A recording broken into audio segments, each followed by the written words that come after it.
Selamat datang kembali di penelusuran mendalam kita. Hari ini kita fokus ke bab 5 dari Neurodisiplin karya Peter Hollins. Judulnya Menciptakan Ruang dan Ketenangan. Ini membahas cara menenangkan otak kita yang kadang suka reaktif dan gak sabaran itu. Pernah kan Anda merasa, kok susah banget nahan godaan atau gampang banget terdistraksi? Wajar sih, otak kita itu kan memang cari enaknya aja, hindari yang gak nyaman. Nah, misi kita kali ini, kita gali strategi dari buku ini buat bikin jeda mental, belajar nunda kepuasan sesaat, dan ini yang unik, berteman sama rasa nggak nyaman. Demi disiplin diri tentunya. Mari kita bedah ya. Tepat sekali, intinya itu gimana kita bisa mengurangi keriuhan di otak emosional kita, sistem limbik itu, supaya apa? Supaya otak logis kita, korteks prefrontal, punya ruang lebih buat mikir dan ambil keputusan yang sejalan sama tujuan jangka panjang Anda. Jadi si CEO otak yang ambil alih. Oke, strategi pertama nih, menunda gratifikasi. Delay, delay, delay. Kayak tes marshmallow itu ya. Kenapa sih menunda ini penting banget dari sisi neuroscience? Penting banget. Karena ini secara langsung melatih sirkuit otak kita buat nahan impuls. Tiap kali berhasil nunda, jalur saraf kontrol diri itu makin kuat. Nah, buku ini kasih beberapa cara praktis. 1. Ubah lingkungan Anda. Gampangnya, jauhkan godaan dari pandangan mata. Kalau kuenya ada di meja ya pasti lebih susah nolak kan? Jadi bikin godaan itu jadi nggak gampang dijangkau. Oke. Masuk akal. Out of sight, out of mind gitu ya. Betul. Kedua, ini menarik nih. Ubah cara Anda bicara ke diri sendiri. Dialog internalnya. Daripada cari alasan pembenaran, kayak dikit aja nggak apa-apa, coba bilang, saya lagi kurang disiplin nih buat nunggu. Mungkin agak nampar, tapi ini bikin sadar. Oh iya juga ya. Biar nggak pakai autopilot alasan terus. Terus ada lagi. Ada.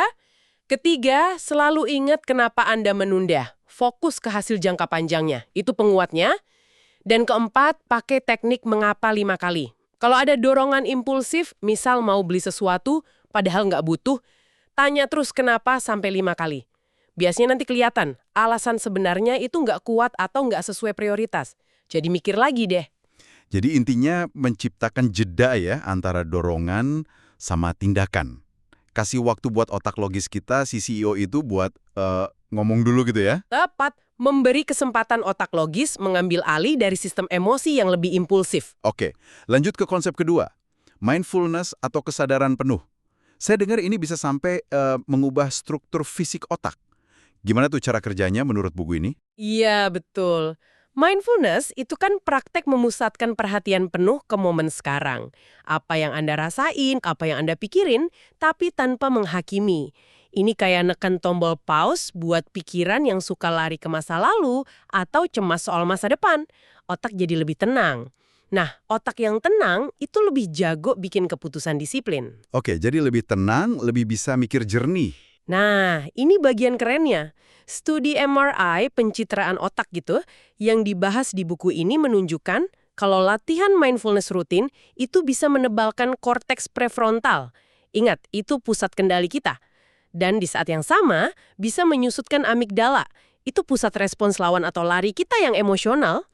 Artinya, Anda jadi nggak gampang reaktif sama stres. Luar biasa. Jadi ini bukan cuma soal merasa lebih rileks sesaat, tapi kita secara harfiah bisa melatih ulang dan membentuk ulang otak kita jadi lebih tangguh dan terkendali. Beberapa menit, atau cuma amati pikiran datang dan pergi kayak awan tanpa kebawa arus. Menarik sekali. Oke, bagian terakhir nih. Jadi ahli dalam ketidaknyamanan. Wah, dengernya aja udah nggak enak ya. Tapi kok ini dibilang kunci disiplin? Kenapa gitu? Iya, kedengarannya gitu ya. Tapi gini, inti dari disiplin diri dan pertumbuhan itu hampir selalu melibatkan rasa nggak nyaman, nggak bisa dihindari. Mau capai tujuan besar, pasti ada pengorbanan kenyamanan sesaat. Entah itu bangun pagi, nolak makanan enak, kerjain yang susah, nggak ada jalan pintas. Buku ini bilang kemauan kita buat menoleransi rasa nggak nyaman itu kayak otot. Perlu dilatih biar kuat. Jadi dilatihnya gimana? Biar nggak jadi nyiksa diri sendiri gitu. Nah, itu dia. Kuncinya di kontrol dan tujuan. Latihnya dengan sengaja hadapi tingkat ketidaknyamanan yang kecil dan terukur. Contohnya, mungkin kurangin waktu main sosmed 10 menit. Atau tahan diri nggak ngemil sore ini. Atau pilih naik tangga aja daripada lift. Hal-hal kecil tapi konsisten. Ini bukan soal nyiksa diri, tapi soal bangun ketahanan mental pelan-pelan.